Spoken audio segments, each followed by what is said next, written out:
Very good morning to everyone, and welcome to yet another proposition of this semester. Today we have Suruchi Shah as our speaker. She is a conservation architect, and she has been teaching in the School of Art and Architecture, Sushant University, since 2014. And she is an alumna of Vastukala Academy, Delhi, and she has done her B.Arch from there, and she has done her M.Arch in Architectural Conservation from SPA Delhi. Currently, she is pursuing her PhD from School of Art and Architecture, Sushant University, and her PhD is focusing on the cultural study of water architecture. At the school, she has taught courses in B.Arch and M.Arch programs, in addition to leading the History of Architecture course as a track director. And prior to this, she has also worked on various architectural conservation projects across India. Her research interest primarily focuses on built heritage, water architecture, and historic building materials. She has published and presented her research on notable national and international platforms. And today, in today's proposition, she is going to share her ongoing research on topic which is water architecture, its meanings and associations. That's what her topic for today is. And without wasting any time, I would request Suruchi to come in and share her work with us. So thank you so much, Suruchi, for joining in, and the floor is all yours. Thank you, Sobia, and good morning to everyone. I'll straight away go to my presentation.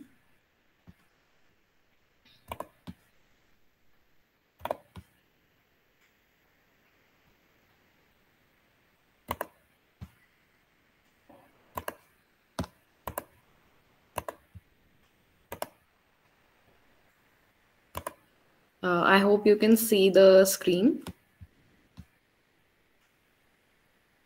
Yes. Yeah.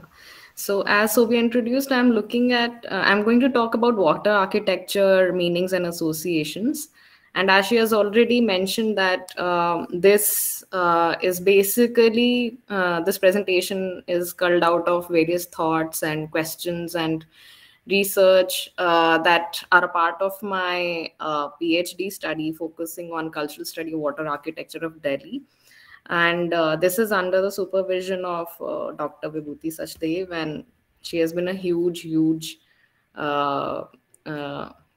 influence and helped me shape this topic also. So I'll start with the this water structure known as Haush Shamsi, which is in Mehrauli in Delhi. Now, before I go into details of this, I would like to point you to various descriptions of this water reservoir, which is a 12th century reservoir. And the difference that I found between the contemporary and description, which are closer to the date of when this reservoir was built. So this is from the Envis Center, and I'll quickly just kind of highlight that what are the major focus areas in the description of this reservoir. So definitely architecture, patronage, time, legend, purpose, immediate built association, extents. This is from Archaeological Survey of India. And again, it focuses on the architecture, patronage, time, legend, built association. There's some introduction of cultural association because it talks about the Serre-Gul Farosha event, which has been recently revived around the area, the extents. And this is the description of Ibn Battuta, who has a translation of the description. And this is from his travels to Delhi, and where you can see the description is completely different because it paints a picture of what the place is like, and the reservoir is not just an entity or a structure, but it's a point of sustenance, a point of cultural and social amalgamation. So it focuses on architecture, patronage, time, source, water, purpose, immediate built association, extents, cultural association, location and orientation, and also the social access to water. In fact, it also talks about how what kind of crops were grown around the reservoir. So this is the aerial image of the Google Earth image of Horsham. So you can see it, and around it is the whole settlement of Mehrauli. And as compared to Ibn Battuta's description of the extent of the Hawz, it's now a fraction of it, of course, because of the growing development around it. And this is the image of the pavilion that had come in later after the Hawz was built. Now there is this legend associated to how this Hawz had come up, and which is also very interesting and will connect to the thought that comes later in the presentation. So this was by as in the description earlier, it was built by Iltutmish, and the legend says that he had dreamt of Prophet Muhammad's winged horse, Prophet Muhammad riding his winged horse and on this site.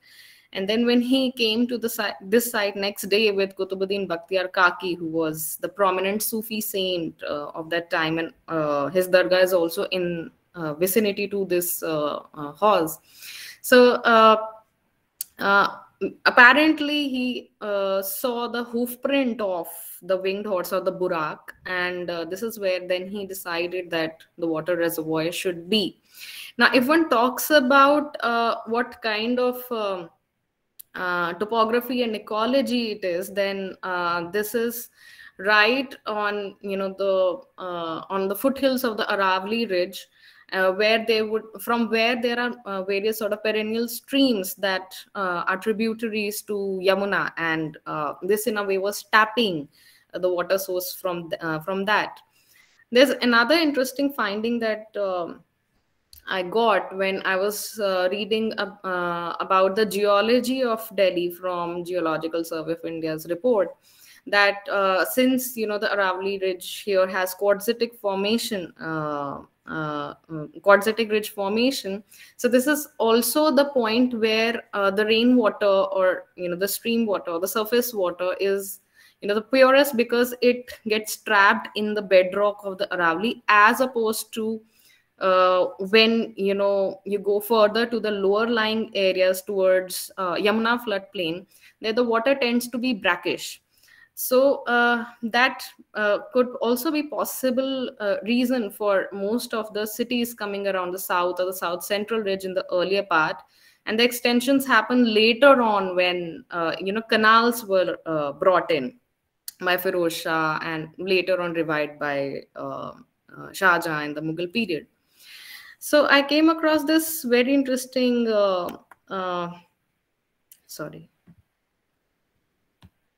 So I came across this interesting video. So around 2011, the Shamsi Talab, since it's quite dirty, there was this community initiative of cleaning it. But there's this installation by Vishal Rawli, where he has created this replica of the Burak.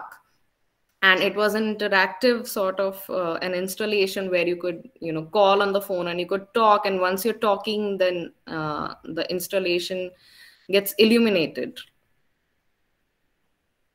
So here you can see this.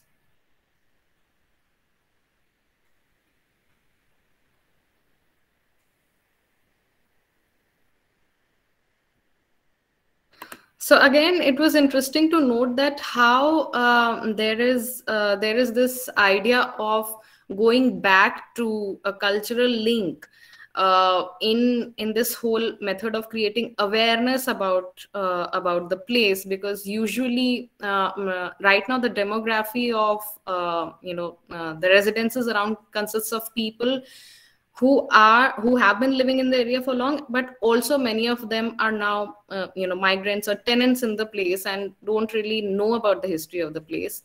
And for a lot of those people, the pond is just this dirty water body where everybody tends to throw garbage. So just like Ibn Battuta's description, I came across various other descriptions by Amir Khusro, then Firoz Shah, then later on descriptions by Babur in Babarnama on his visit to the place. But through the layers, if one sees, there is a sense of continuity. If one just looks at this site, then there have been interventions by the subsequent rulers, and there have been some sort of interventions or repairs or some sort of associations are always there up till the Mughal period, the late Mughal period, where the Phool Walo Ki Sair also started in this area. And okay, I'll come to that later. So continuity up till a point, but there is this sort of a rupture at the point where especially in the British period, where the landscape was the Delhi's landscape was interpreted differently, and also the place of water architecture kind of got modified. So has that rupture in a way anyway led to discontinuity of the association today? So as I was talking about, so this is the historic Delhi, and this is from the map, antique map of 1807. You can see the Aravali Ridge that is there highlighted, and the Yamuna River. And between this triangular sort of a portion, we see that most of the cities and settlements had came up, and it only moved up northwards when the canal had come in by Firoz Shah. So another interesting thought was that the patronage, or for that matter, the worldview of the patron, does that also change in the way the water architecture developed, or it also in a way, and in fact also impacting the way settlements had come up, or the historic cities in Delhi had come up.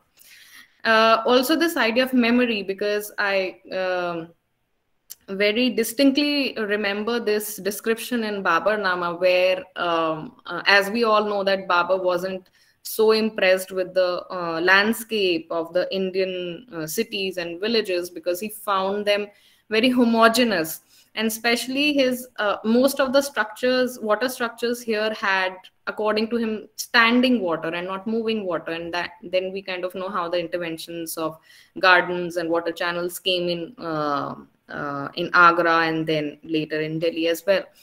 So cultural perception, does it really inform our understanding of water architecture? So this is another interesting thought which I'm trying to kind of analyze, the articulation of memory. So when the memories are articulated, the bodies that give them form also affect them, and it's sort of a mutual, sort of a dynamic relationship. These are the images from a recent visit to the site of Hoshamsi, where on the left side you can see this symbolic hoof print of the Burak. And very interestingly, when I went there, I found this goat herd who was, taking his goat for grazing inside the horse, and he felt very proud about association of this the horse to the hoof print of Burak and so on. As I had also mentioned that various other structures, so Jahaz Mill from Lodi period, then Jharna across, which I'll talk about later. But it's interesting that the neighborhood park, which is just adjacent to Hoshamsi, is completely barricaded, and there's a visual as well as a physical barrier to the Hoshamsi. But contrary to this, when I spoke to people around the area who have been living here since long, so they had vivid memories of bathing in the Haws and having more sort of closer association to the Haws during their childhood. So this is just to put this in context, that the area that we're talking about, and we can see the Haws, and this is Jharna just right across it. But here, if one sees that how water has in a way decided or in a way influenced the architecture that has developed around it.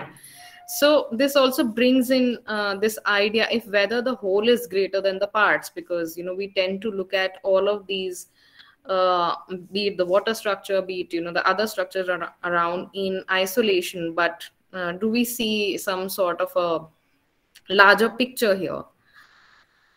This is Jharna that I was talking about, which is just across Orshamsi, and it developed in the Mughal period as this Char Bagh garden. The idea was that this was this low-lying area where the overflow of Hawes used to flow. So what they did here in Jharna was they kind of took it and took it as a cascade, which then becomes this Mughal retreat garden. And here this is a painting from 1815 where you can see it's on this moonlit monsoon night. On the upper part of the photograph, you can see the extents of the Hawes, the vegetation around it. Then here we can see the community engaging in various kinds of activities, people bathing, and there are kushti happening, and a procession of animals, and also how people are occupying different kinds of spaces at various levels. So how are these just water structures or actually a larger cultural ecosystem? So, and also, are they for everyone or for some? So with this, I move on to another such water structure. Again, Ibn Battuta describes Hauz Khas, which is the water reservoir of Siri, the city that was built by Alauddin Khilji. Now, Hauz Khas today we know prominently because of Hauz Khas village. But again, this water reservoir also has a long-standing history. But interestingly, I found the description by Ibn Battuta specifically mentioning these 40 pavilions around Hauz Khas, which had live musicians, and it was called Tarababad. The place was called Tarababad. Of course, apart from the extensive bazaar, the mosque, and other structures around it, the madrasa that came up later by Firoz Shah. And this is again a description by Mutahar of Kara, who was the court poet of Firoz Shah Tughlaq, where he describes the madrasa which came up on the same site.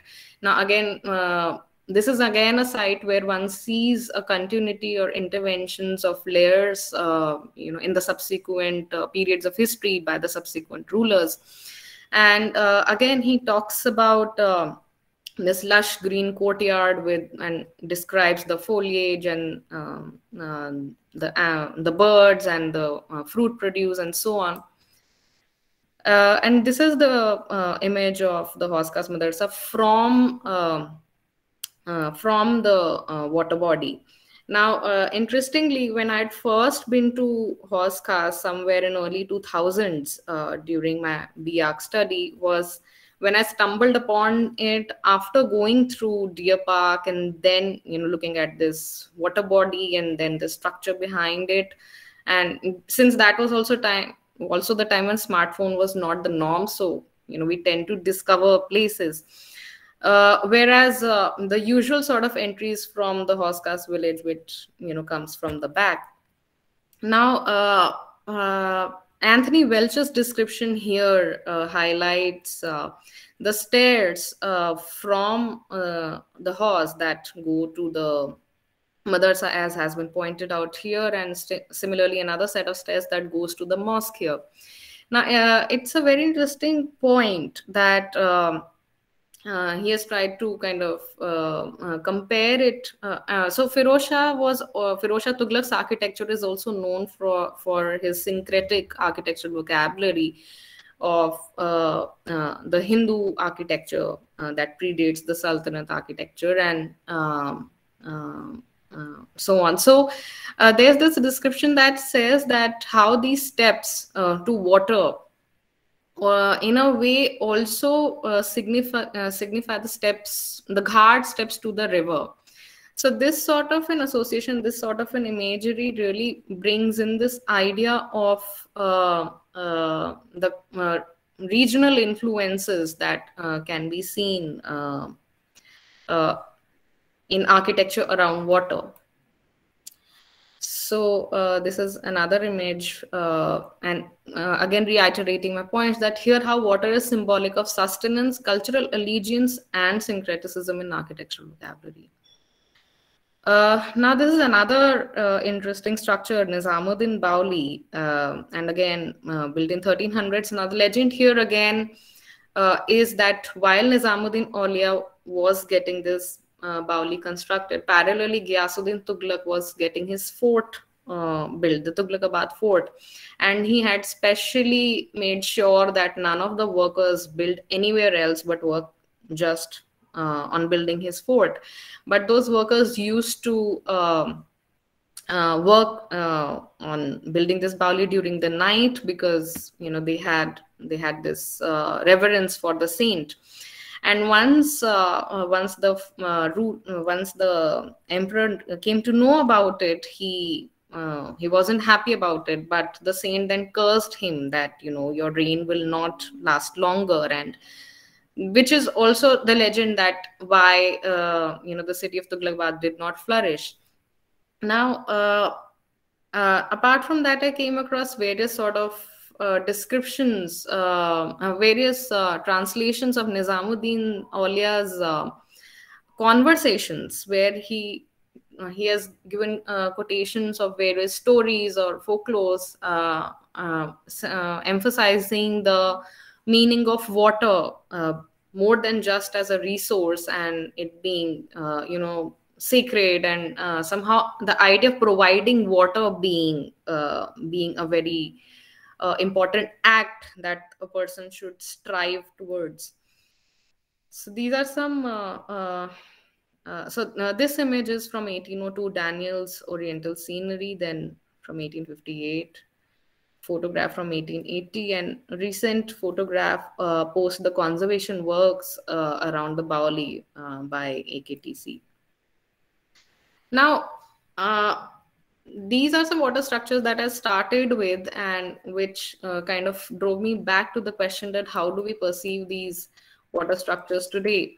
So mostly one interesting point is that since these structures are under the ground and not revealing themselves above the ground, they often tend to be more prone to neglect or abandon, and most of these water structures are usually dumping grounds, or if they're protected, then they're completely fenced and barricaded with limited access of people. There are some which are like Gandaki Bali, Nizamuddin Bali, which are still quite accessible by the people, but the quality of water, of course, has been degrading. And of course, these also have become major tourist spots, and we often find them as backdrops to various movie scenes. Now, another interesting point is the distinction of land and water, and here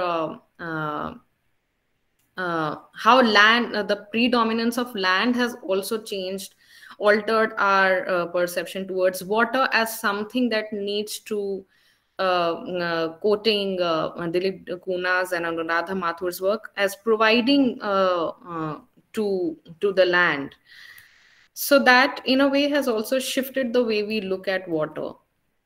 Now, why I'm talking about all of this is because we are aware of the major issues, urban water issues, and we have been talking about it, debating about it, but there have been many sort of projects, many interventions, but still they are there, and in fact augmenting over a period of time. So again, this brings back to the question whether one needs to look at these water structures as fragments or a part of a larger system which is driven by the ecology, the lay of the land, and also the community. So that brings as to the idea of cultural situatedness, that how is this water structure situated on the ground and how is it also situated in the memory. So this study is looking at past from the vantage point of present, and what I'm trying to do is to position water from this biocentric approach, where the lens kind of shifts, and instead of looking at water from the point of view of architecture, it's the other way around, that one looks at architecture from the point of view of water.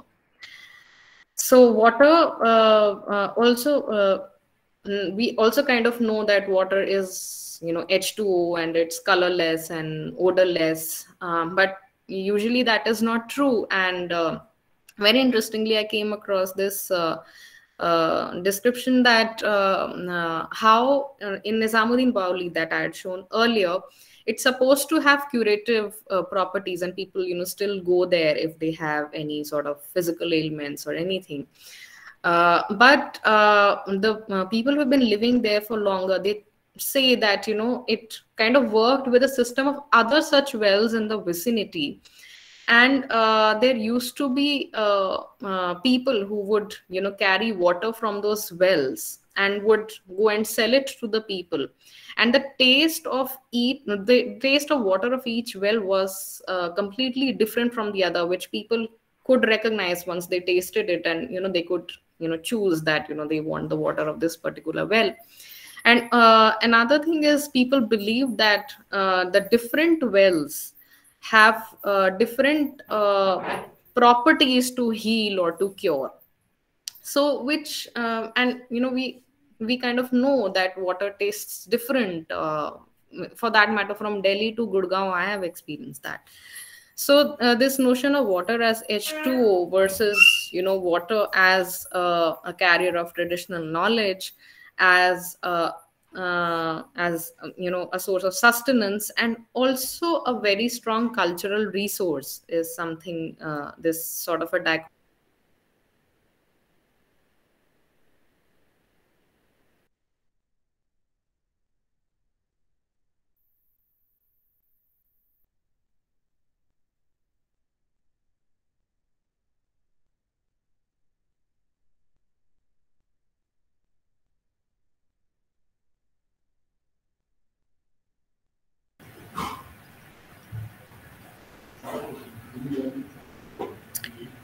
Suruchi, your video seemed to have frozen, or is it? Yeah, it Yeah. is.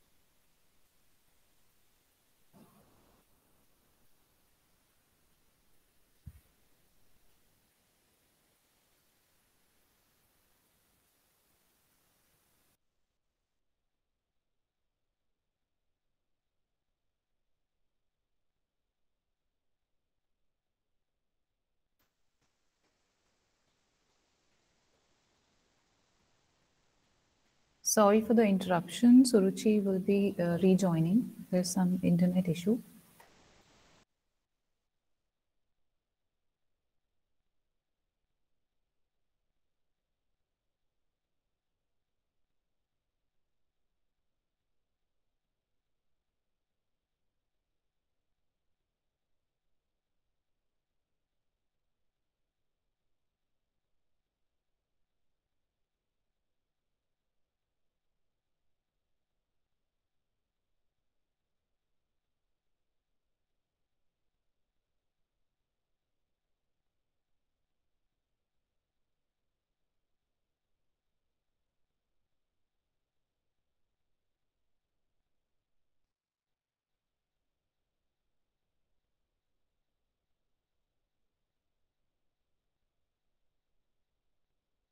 She will be joining in a minute.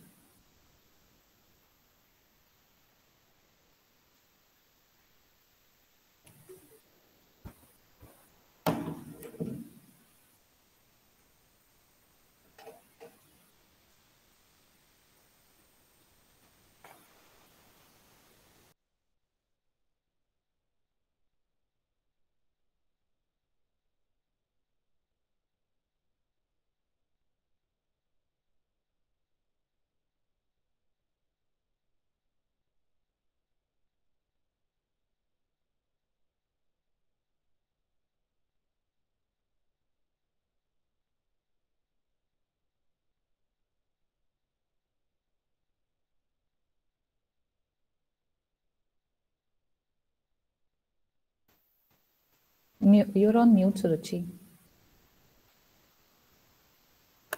Yeah, hi. So there was some internet disconnect. I'll just continue from here. Was this the last thing that you had seen? Your screen is not being shared. Okay, wait. Sorry.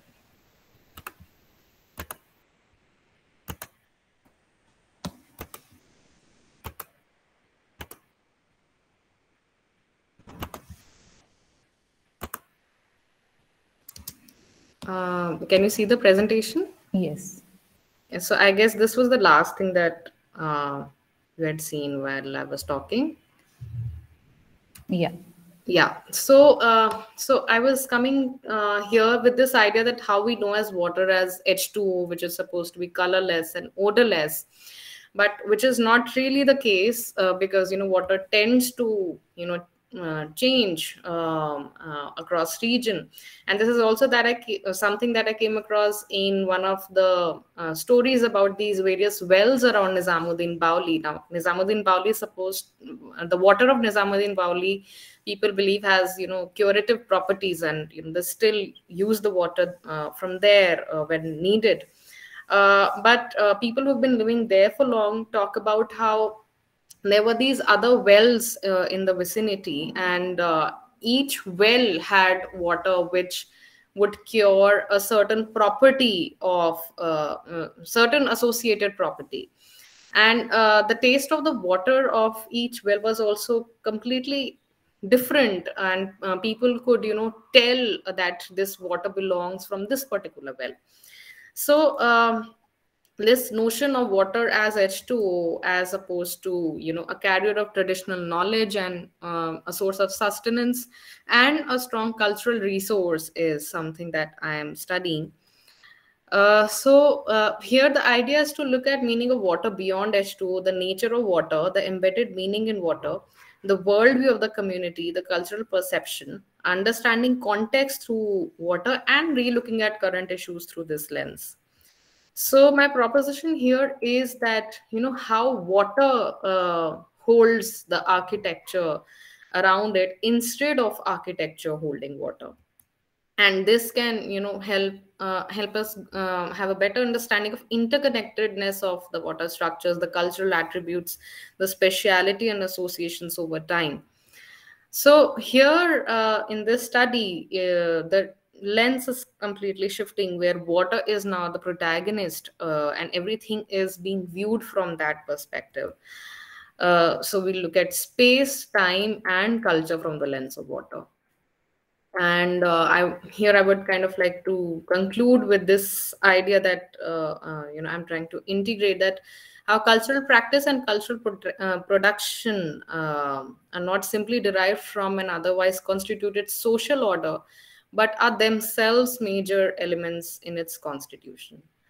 So there are, of course, various other aspects that I'm working on, but I wanted today to talk about these thoughts, these questions that have driven the study. And this is where I end, and I would like all of you to please give your valuable feedback. Thank you, Suruchi, for this interesting body of work that you are doing. And I'm sure that we all have a lot of questions and a lot of feedbacks for you. I would now request all our audience to, if there is any question or if there is any suggestion for that matter for Suruchi, or you can put it in the chat box also.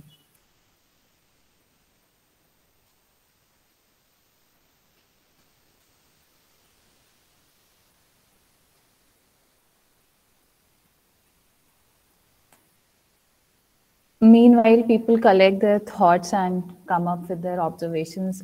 I also have first I would like to kind of congratulate you, because this is amazing work that I've seen. I've been following your work before also.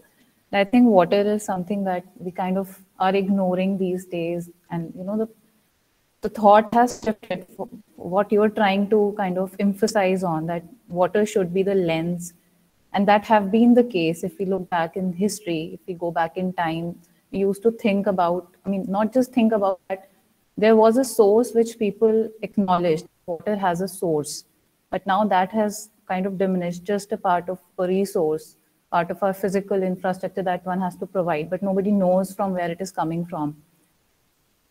So, but if you look back at I mean, go back to history and look at all these structures, we identify that there were some systems in place, and every settlement was in, the proximity of those settlements was kind of dependent on this water bodies. There was a thought process involved.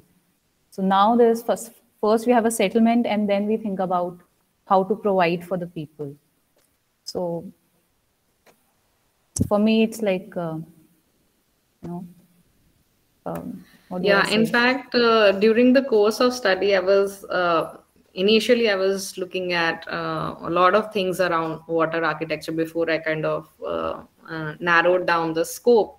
So I was reading a lot and seeing a lot of things. So I came across this video on YouTube, which regrettably I didn't save, and I'm somehow not able to locate it again, where I found this traditional settlement in Africa, where there was this person in the video. He actually goes around and walks around and smells the soil or the pebbles, and then points where the water would be, and that is where the water would be. And another thing is how I came across Brihad Samhita, where there is this whole section of water, how to find water. And there many sort of species of tree, or the properties of rock, the color of soil, and so on have been mentioned. Even mentioning that, let's say you see a particular animal species here, so the water source is going to be this far from that point. So there is this wisdom here, like you're saying, to know the source of water, to find water. And now we're doing the other way around. Yeah, so if we look back in time, and we can, if we can look at the knowledge they had and apply that in today's time, maybe we can, make a difference. Change in thought, shift in thought might happen. Let me look at the chat box. Professor Vasafra, I would request you if you have any suggestions, feedbacks for Suruchi. Well, I will have certainly something to talk about, but I would wait until the end.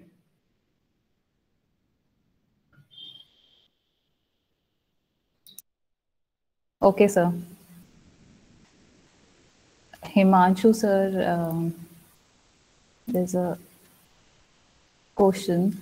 Sir, would you like to ask her this question on your own, or that would be better, I guess? Yeah, hi. Sorry. So I'm connected through phone. Okay. So it's basically when we're talking about how the water is actually shaping the life or the existence, and the way the water body exists. Definitely, it shapes the context as well as the structures around it. But as we have seen in your case of houses, Shamsi, which is right on the is next to the Mehroli Gurgaon road. While crossing, we can see, but then it has the context has changed drastically, and that context is now impacting the water body. So, so the line of thought remains where centuries after, when the context is changing, it is impacting water body. Now, if we change the idea of water, it is going to naturally change the context and the structures again. So would this come under that vicious circle of correcting change, correcting change, and where will you see, or anyone would see that constant, that okay, we have revived, or we have gotten that image or seen back to its original state, which was 500 years ago. So would that process really help you as well as us to understand that, to identify that constant? and what modifications really take place, which we need to really understand, grasp, and keep monitoring it decade after decade. Yeah, so what I've found and because this is a slightly concise sort of presentation, and there are other things that I've found about Horshamsi as well. So what I found was, which I've kind of tried to summarize in one slide, where every subsequent layer, in a way, so the context has kept changing because, some sort of subsequent settlement or patron has come in, and settlement, of course, has continuously grown, but the whole perception towards water as being a cultural resource has, in a way, driven those interventions up till a point, and where there is this discontinuity or a rupture, rather, as I mentioned, that that changes the way we are even talking about that water body, and considering it in as how much it's going to contribute in how currently the built environment is shaping around it is another question altogether. So specifically in case of Horshamsi, as we have seen in the Google Earth map also, that what kind of development has happened around it. I can't really say that, and possibly I may not have reached there, or I would still need to see if it's in the purview of my study, whether I can talk about whether things can be reversed or corrected, which may be a little difficult here, because just like this, many other water structures, in a way, their catchments have been built upon, and they may it would be a little ambitious to say that they can be brought back to what they were. But I guess from this study, what one is trying to emphasize is is to shift the lens and to look at water differently, and even talk about water in built environment differently, because that can help, in a way, to decide how interventions come in later, or even us, how we tend to design, how do we look at land, how do we look at water. So this is something that I'm looking at and trying to unravel. I hope it answered your question, Himanshu sir. We have one more question in the chat box where Shruti is asking whether you're looking at built water structures. What she means by built is more of a man-made water structures or otherwise. Yeah, and specifically looking at water architecture, which which has a built component to it. So my scope is limited to that. All right. We don't have any other question in the chat box. I would also request Vibhuti ma'am, as she is, we would like to hear, because she's she's your guide, I guess. So, Vibhuti ma'am, your I think words would be. Suruchi hears from me almost every day, so I think I'll reserve my comments till the end if there is time. I would request Professor Vasalva to shed some light on the subject. Yeah. Thank you. But I think if we can do this in terms of a discussion, rather than just looking at the work presented. Sure. Happily. Because I think it is a very vast subject. And in order to understand the role of attitude to water is something, that you're trying to somehow address. I think you have shown, I mean, you're restricting yourself to Delhi and the succeeding periods of history.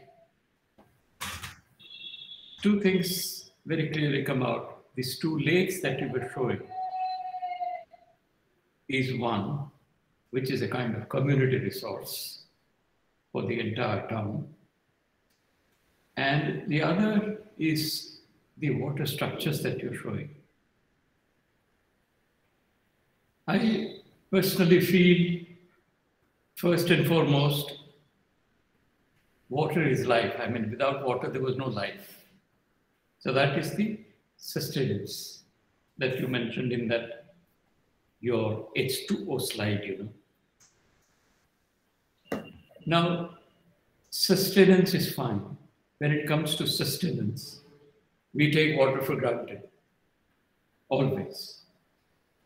But then there is also, in order to sort of propitiate this as one of the, propitiate water as one of the natural elements for our survival. You know, there are cultural, significance attached to it, which become a kind of point of reference. Also to somehow look at water in much deeper sense rather than just sustenance. Now, this is where I think we have to somehow get into this. And in my view, when we are looking at this kind of significance, best is to somehow compare and contrast different cultures. Because each culture has its own way of propitiating water. One thing is that it is always universally considered that it is a purifying element for life, not only sustenance. It also purifies. It has tremendous, significance in rituals.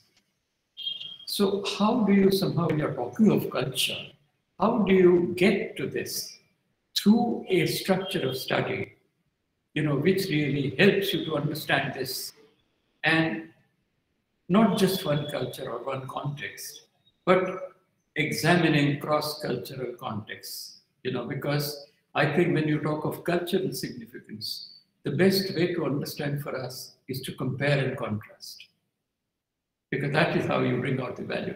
I'm not sure, Madam, whether you agree with me or not, but I think I'm just trying to open up this discussion. So this is one aspect I would like to really deal with. I have a little bit of a lack of clarity about your title itself. For me, I mean, as I understand, architecture cannot have any adverb or adjective, Architecture is architecture. I think it is more in terms of a spiritual understanding of the buildings. And that is why if your title relates to your search, it would be great. Because to me, I don't understand water architecture. But I can understand architecture of water structures. So this is somewhere, some kind of clarity is required. I don't know whether you would consider Suruchi Kund as one of the examples to focus. I mean, I'm just, because you're restricting to Delhi, I'm just trying to find out. Actually, sorry. Yeah, so Suraj Kund, yes, it's of course among the earliest ones, but I was trying to focus on examples where I can find some sort of associations at present in the community around. And with Suraj Kund, it was a bit difficult, although I kind of wanted to incorporate it somehow because, the Kund typology and it's among the earliest one can find, but I'm trying to focus on examples where the material for me is enough to bring out these I understand what you're trying to say, but many times when these kind of structures are blurred over a period of time, I think it is also interesting to go back to its roots and understand its significance. You know, why I'm telling you this is because I was in many years ago, I was part of a panel in IIT Delhi, which were examining the importance of Suruchi Kund in those days, in the days of its making. And they were trying to somehow understand the wisdom around water. And then they were trying to somehow project as to how we look at water now. And they were trying to, you know, sort of develop a study on the implications of Narmada Dam. You know, so this was something, you know, which was at two different scales. And I think on one hand, you were talking about the traditions. And on the other hand, you were simply considering that as a resource, you know, without any other considerations. So I went, you know, that particular student in IIT had done a very good study of Suruchi Kund in order to develop an argument, you see, as to how these kind of structures were dealt with traditional wisdom, so that the system, ecological system of rivers is never disturbed, or it is not disrupted as it happens in present-day irrigation projects, you see. So this is something, you know, which I was just trying to point out, you see, because you are doing research anyway, and I think if you can bring this out, that was one point in Delhi where you can also have cross-cultural examinations. So this is something. The other thing is that, you know, when you source water, you know, in one of your examples, you simply, you know, appropriate water from the rains, and that becomes your lakes. The other one is that you sort of source water, and you know, you tap it underground, and then you build a structure for it. Now this is also part of your study, and you were talking about Dissertations and everything. You see, I don't know whether you read Gujarati, and I know this because I think this language, and I have come across translations from Dissertations which only deals with water structures. And it talks about the science of underground water systems. Now, this is something, you know, which when I was studying water structures in Western India was a great revelation, because there is also a kind of mystic side, as you mentioned, in Africa, you know, that people were trying to sense the existence of water by observing the environment and the nature around. Now, this particular, you know, science of the underground water, as mentioned in Dissertations, which you referred, is revealing. It is a completely scientific basis to somehow, you know, sense the streams underground. And this is something, you know, which I also checked with some of the very old well diggers, because Gujarat is in a sense a parched region, you know, and we have some of the deepest wells in the country. And there are well diggers, you know, who do this. And this, of course, this entire generations have completely gone by now, because what I'm talking to you about is somewhere around 1980, 88, 89, you know, that I visited this surviving families of well diggers in one of the villages in Gujarat, which is the deepest wells. They actually knew this, you know, and they say that they look at the trees, the plants, the insect lives, and the nature of soil. And these well diggers, I was just asking them that when you start selecting a location, how would you be sure about finding the underground aquifer? So he retorted and he says that when we look at the site, this question doesn't arise. You know, I mean, that confident they were.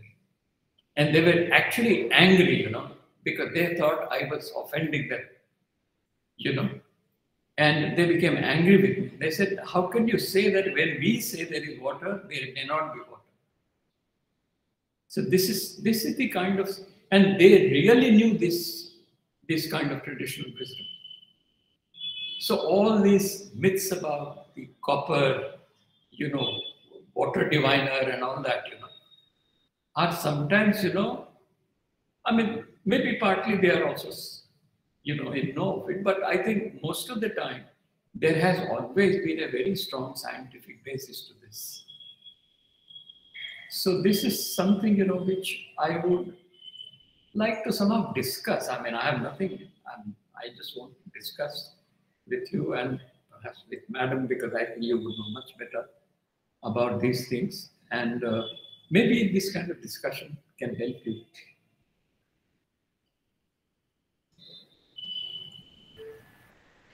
Yes. So I think the idea of you know, the water diviners, the dowsing rods, to some extent still exists, but also it is very, very strongly present in the texts as well. I'm reminded of a text called Vriksharopan Shastra, which tells the location of water from the crown of the tree. Where if the crown is double-headed, then the water, then you walk, you know, a certain number of paces towards the west and then dig certain, you know, depth, and the water is revealed. I think it belongs to a system or a worldview where there was a kind of a integrated approach to everything one saw. So that there was a kind of a ecosystem of, for example, this catching the vein of the water under the earth is similar to reading the nadi. So so there are people who can tell by just looking at you which organ of your body is in pain. And so face reading and also reading of the plants and insect life is in a way similar, in the sense that, you know, you're getting the clues from how things are behaving. But this comes from a sort of a worldview which is so integrated and sophisticated that also engages all our five senses and the mind and everything. And I mean, modern science has different ways of evaluation than this particular worldview, which in a way also utilizes spirituality, intuition, gut, mind, so which cannot at the moment be assessed. But and the topic is so vast, you're right, and our struggle has been how to scope it, because she must finish on time. and so I think in some ways there are a few nuggets that are really exciting for me when we work together. Is you know, some examples she has given, but perhaps not done full justice to them because of the paucity of time. For example, why do wells have steps? I mean, I'm always blown by this, because, you know, it in a way changes the way I'm looking at step wells now, because it's a source of water, and the approach to water in a place where there is no river, the obvious thing is to make ghats. And that's why you step down to the water, because those are ghats, and the well is actually almost a river. And so you go down to the river, and that's how. And once you look at the steps as ghats in a step well, then the whole the whole, what you do on the way, steps, and its place in the community, it's everything changes. So it's not just a point source of water, it's a flowing water. The other thing, of course, by changing the lens from architecture to water itself, that water architecture, the use of the term water architecture is from this contemporary use of the typology that is so fashionable these days. And of course, Suruchi must question that, it is saying water architecture is a strange term anyway, but it is for the convenience of what is around. And so much work has been done, like Julia Agarwal's work, for example, is a collection of all the kinds of water architecture in the country. And I think it is very difficult to scope it and to say, I mean, also trying to kind of have this community of water architecture, that water, a stepwell is not in isolation of the whole network of water that exists. And once you tap into that network, then the reading of these structures is clearer, is more accurate, and it's more enriching. And one is able to understand the various motifs and proportions and design much better. And Professor Visara is right. I mean, I think the compare and contrast tool you must do more in such forums, especially when you're presenting maybe for the first time. She used to do this, earlier much more, comparing, for example, Thames with Banaras Ghats. There is a cultural difference there. Both are rivers, but how the river is approached and used and treated and even anthropomorphized, so it's a living thing. So yeah, I think it's it is a vast topic, but something that I think also will perhaps open newer readings of these structures we know so intimately. The other thing Suruchi raised is how because of the lost cultural thread, we have actually the loss of the cultural thread has affected the way we approach architecture. So there are many examples. Humayun's tomb, famously, we enter it the wrong way. That's not the right entrance. That was meant when it was designed. And once you understand the whole culture around the building, then you can kind of approach it much more satisfyingly and be connected to the original design in some ways. So that was another one that I think is quite valuable. Can I add something? What you're mentioning is very true, because the river we have here in Ahmedabad is always considered to be an underground river, because most of the year it is dry. But then there is the source which is going underground.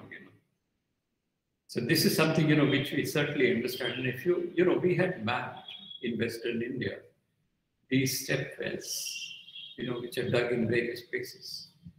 And we found that it showed a very definitive existence of aquifer underground, which actually, if you connect, really becomes like a river and its branches, because every point you dig becomes a kind of, it's a kind of pin that you put there in order to trace the aquifer the way it is traversing underground.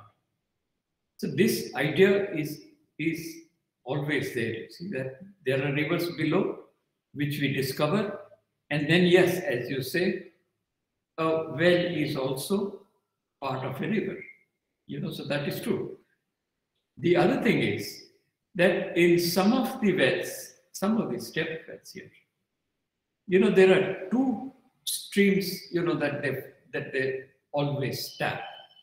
One is the main well, the stream which is deeper, and the other one is just an auxiliary well which is attached to the main well.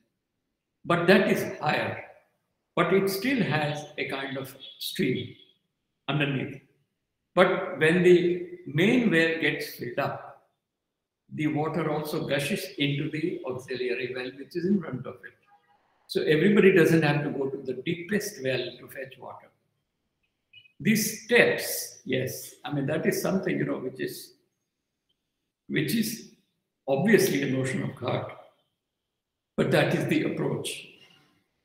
But these step wells were more in terms of sort of glorified also as places of worship of water, which doesn't always happen in case of the kind of these lakes that you're showing in Islamic culture. I think in Islamic culture, what was also very important is that water was also looked at a kind of body for pleasure, for recreation. And in that sense, I think the two examples that you're showing shows a very different attitude to structures around. Because one is in response to water, whatever you develop as a kind of, periphery of that particular source of water. And the other one is deliberate, which is a kind of, it's a kind of designed as something, which is only for water. So these two aspects also need to be somehow seen with a little deeper understanding of how things develop around. In Gujarat, for example, if you see, the lakes are the peripheries of the lakes. They directly don't open to private, buildings or private areas of settlements.